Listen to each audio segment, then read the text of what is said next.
Hello everyone, नमस्कार, welcome back again to ME5। तो आज का जो वीडियो है हमारा एक स्पेसिफाइड टॉपिक पे रहेगा। मैं टॉपिक का नाम बताने से पहले आपको एक क्वेश्चन पूछना चाहता हूं दोस्तों।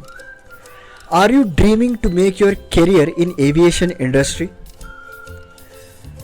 एविएशन में आप अपना करियर बनाना चाहते हैं और आपको पता नहीं है कि कहाँ पे आप, how would I get there, where should I start, right. ये ज़्यादातर क्वेश्चन जो है गर्ल्स के दिमाग में आता है कि हम किस तरह से एविएशन इंडस्ट्रीज़ में जाके काम कर सकें। आपने देखा होगा फ्लाइट अटेंडेंट्स के बारे में, राइट, एयर होस्टेस किस तरह से बने। तो अभी तक आपको टॉपिक का अंदाज़ा लग चुका होगा। Today we are going to discuss about the cabin crew, जिसे हम एज ए फ्लाइट स्टीवर्ड भी कहते हैं दोस्तों, और इन लेमैन लैंग्वेज एयर होस्टेस भी इनको कहा जाता है, राइट।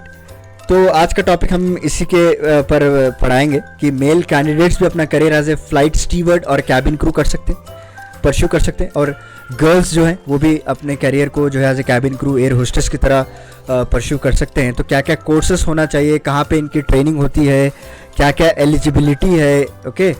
एंड इस पर स्पेसिफिकली आपके फिजिकल रिक्वायरमेंट्स भी देखा जाता है दोस्तों, आपकी height, weight, okay, age requirement, ये सारा कुछ इसमें देखा जाता है। तो वो अगर आप कंपेयर करेंगे दूसरे जॉब से तो उतना मायने नहीं रखता। But aviation course, aviation industry जो स्पेसिफिकली कैबिन क्रू की बात करें तो एक ऐसी इंडस्ट्री है जहाँ पे आपको अपने फिजिक्स भी मेंटेन करनी पड़ेगी, फिजिक्स भी, okay. So job and career क्या होने वाला है, इसकी सैलरीज क्या है, टॉप रिक्रूटर्स के बारे में आज मैं इस लेक्चर में बताऊंगा, क्या क्या वर्किंग आवर्स होंगे, सारा कुछ आज हम इस लेक्चर में शुरू करेंगे। तो let's start without any delay, okay. तो शुरू करते हैं, चलिए। तो फ्लाइट अटेंडेंट्स या फिर cabin crew, they are nothing but they are associated with some airlines दोस्तों, ओके। आपने देखा होगा the primary role of this cabin crew is to ensure the comfort and safety of the passenger. उनको hospitality service दिया जाए, okay, और उनकी safety, उनकी जो भी कंफर्ट है उसका ख्याल रखा जाए। तो सारा कुछ काम कैबिन क्रू किया जाता है दोस्तों, इनके द्वारा किया जाता है। आपने देखा होगा एयरलाइंस में एयर होस्टेस जिसे हम कहते हैं, and they have also task with the customer service, जैसे serving food and drinks, okay, as a secondary job. तो इनको हर तरह की ट्रेनिंग दी जाती है। They are even trained with the medical equipments also. अगर आप फ्लाई कर रहे हैं, अगर कोई पेशेंट अगर ट्रैवल कर रहा है प्लेन में, अगर उसके ऊपर जाने के बाद अगर उसकी हालत, उसकी हेल्थ कंडीशंस बिगड़ जाती है तो उसको किस तरह से टैकल किया जा सकता है। अगर कोई प्रेग्नेंट लेडी है तो अगर उस टाइम पे अगर कोई डिलीवरी का टाइम आ जाए तो ये लोग, इनको भी ट्रेन किया जाता है कि किस तरह से उसको डिलीवरी भी किया जाए। इनफैक्ट जब हम इंडिगो एयरलाइंस में काम किया करते थे तो दिल्ली से लेकर बेंगलुरु की एक फ़्लाइट थी, तो उसमें एक प्रेग्नेंट लेडी भी ट्रैवल कर रही थी। But during the flight time उनको पेन शुरू हो चुके थे। बट हमारे जो air India, not air India, Indigo के जो एयर होस्टेस थे, तो उन्होंने फ्लाइट में ही उनकी डिलीवरी कर दी, and both child and that women are safely उनको लैंड किया गया है। तो इस तरह की ट्रेनिंग दी जाती है दोस्तों। बहुत ही चैलेंजिंग जॉब होती है इनकी, और one of the best career opportunities माना जाता है फॉर यंगस्टर्स। और इसके लिए आपको बेसिक रिक्वायरमेंट 12th एग्जामिनेशन पास होने की ज़रूरत है, और यहाँ पे हाई पेइंग और फास्ट ग्रोइंग इंडस्ट्री भी इसको माना जाता है। इनफैक्ट कई तरह के एयरलाइंस अभी लॉन्च हो रहे हैं, ओके। आपने रिसेंटली न्यूज़ में पढ़ा होगा आकाश एयरलाइंस भी अभी आ रही है, जो एक one of the most famous stock market के बादशाह, जो इनका नाम राकेश, आई थिंक, उनकी एयरलाइंस भी लॉन्च हो रही है। तो ऐसे डिफरेंट एयरलाइंस आते रहते हैं, आपको जॉब वैकेंसीज मिली जाती है। एंड मिनिमम जो क्वालिफिकेशन, जैसे मैंने आपको बताया, इंटरमीडिएट या फिर ग्रेजुएशन भी अगर आप करके जाना चाहते हैं then well and good, okay. और उसके बाद आप डिप्लोमा कोर्सेज करना चाहते हैं in the field of aviation, वो भी 6 मंथ्स की ट्रेनिंग होती है दोस्तों। 6 मंथ्स का कोर्स होता है एक्चुअली, आपको दिया जाता है, जैसे कि diploma in cabin crew, diploma in air and travel management, diploma in tourism management, okay, diploma in hotel management, and diploma in airline cabin crew. बहुत सारा चीज़ें होती हैं यहाँ पे, इस तरह के कोर्सेस किए जाते हैं। और एलिजिबिलिटी क्राइटेरिया की बात करें, जैसे मैंने आपको बताया, एज रिक्वायरमेंट आपको बिलो 25 ईयर्स होना चाहिए। यहाँ पे थोड़े यहाँ पे एलिजिबिलिटी क्राइटेरिया डिफरेंट होते हैं when compare to the other jobs. और हाइट की बात करें तो मिनिमम 5.5 to 5.9 फुट्स होनी चाहिए दोस्तों, क्लियर। वेट जो है in proportion to height. Status unmarried हो, कई सारे लोग मैरिड होने के बावजूद भी करते हैं, that is different part, okay. Eye sight, vision आपका कितना होना चाहिए, 20/30 विजन होना चाहिए दोस्तों, okay. And no tattoos, no wild hair style, और आपको नेशनल लैंग्वेज तो आनी ही चाहिए, जो हमारी नेशनल लैंग्वेज हिंदी है, उसके अलावा 1 इंटरनेशनल लैंग्वेज जैसे इंग्लिश हो गया दोस्तों, और रीजनल लैंग्वेज भी जानते हैं आप तो वेल एंड गुड। तो how to become this fly attendant या फिर कैबिन क्रू की बात करें तो पहली बात, अगर आपने डिप्लोमा कोर्सेज कर लिया है, अगर आपने बैचलर डिग्री में परस्यू कर ली है, then you have to apply for various airlines दोस्तों, जो ऑब्वियसली उनके वेबसाइट्स में अगर आप जाएंगे, इंडिगो, एयर इंडिया, स्पाइस, एयर एशिया, तो वहाँ पे उनके करियर ऑप्शन में अगर आप जाएंगे तो कहीं ना कहीं वैकेंसीज आपको देखने को मिलती ही है। जब एक बार एस्पिरेंट शॉर्टलिस्ट हो जाते हैं तो उनको एक रिटन टेस्ट रखा जाता है दोस्तों, उसके बाद ग्रुप डिस्कशन होता है और उसके बाद पर्सनल इंटरव्यू होता है। जब मेरा सिलेक्शन हो रहा था एज ए रैम्प एजेंट, मैंने कैबिन क्रू के लिए ट्राई नहीं किया था, मैंने एज ए कस्टमर सपोर्ट के लिए वहाँ पे ट्राई किया था रैम्प एजेंट। तो पहले मेरा एक नॉर्मल एक पर्सनल इंटरव्यू हुआ था, उसके बाद ग्रुप डिस्कशन हुए थे और उसके बाद डायरेक्टली जो एयरलाइंस के मैनेजर्स होते हैं उनके साथ मेरा इंटरव्यू हुआ था। और उसके बाद इनको लोगों को ट्रेनिंग भी दी जाती है। मेरी ट्रेनिंग थी 1 month period of time.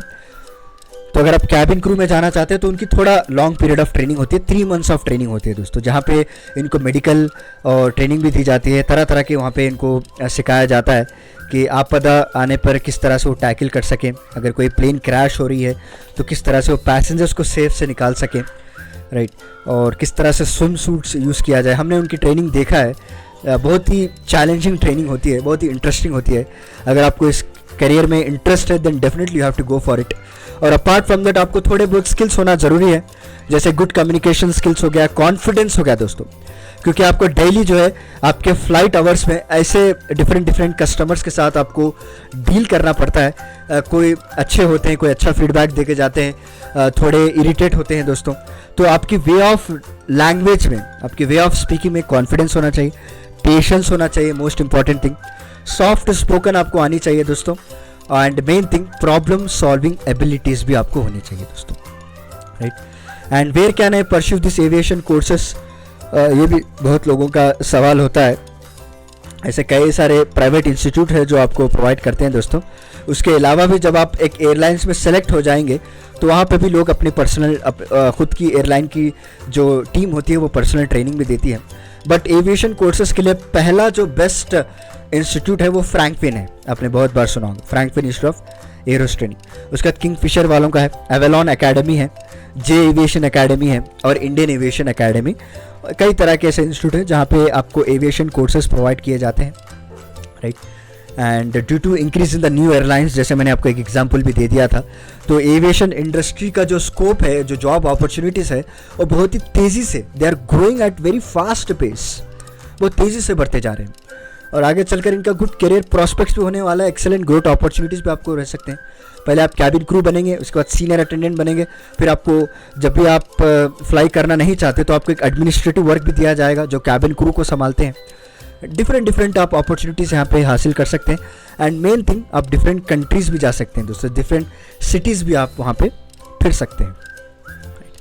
And उनको कई तरह की ट्रेनिंग दी जाती है, जैसे फर्स्ट एड किट्स को किस तरह से यूज़ किया जाता है, इमरजेंसी इक्विपमेंट लगाए होते हैं वो किस तरह से लिए जाते हैं, राइट।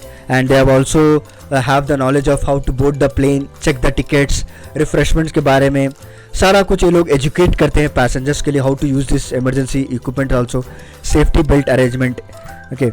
और मेन इंपॉर्टेंट रिक्रूटर्स की बात करें तो ऑब्वियसली जितने भी एयरलाइंस हैं, इंडिगो, एयर इंडिया, जेट एयरवेज, अब तो जेट एयरवेज भी आ चुका है, ओके, एयर एशिया हो गया, स्पाइस जेट हो गए, तो टॉप रिक्रूटर्स माने जाते हैं जो रोज़ाना या फिर एवरी मंथ में इनको हायर किया जाता है दोस्तों, right. You can go for private airlines, you can go for private international airlines, domestic airlines, या फिर एयरपोर्ट ग्राउंड स्टाफ की तरह भी आप काम कर सकते हैं दोस्तों।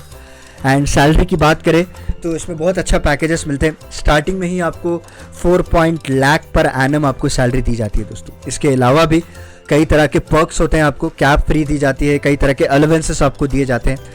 दो एयरलाइंस की जो सैलरी पैकेज होती है बहुत ही अट्रैक्टिव होती है। So when if you talk about the cabin crew, not about this ramp agent और कस्टमर सपोर्ट, उनको थोड़ा बहुत कम रहता है, मैं कैबिन क्रू की बात कर रहा हूँ। And if you are senior then you will have up to 10 lakhs per annum, okay. और एक्स्ट्रा सैलरी भी दी जाती है अगर आप ऑफ डेज में वर्क करते हैं तो। और वर्किंग आवर्स की बात करें तो यहाँ पे फ्लाइट आवर्स कैलकुलेट किया जाता है।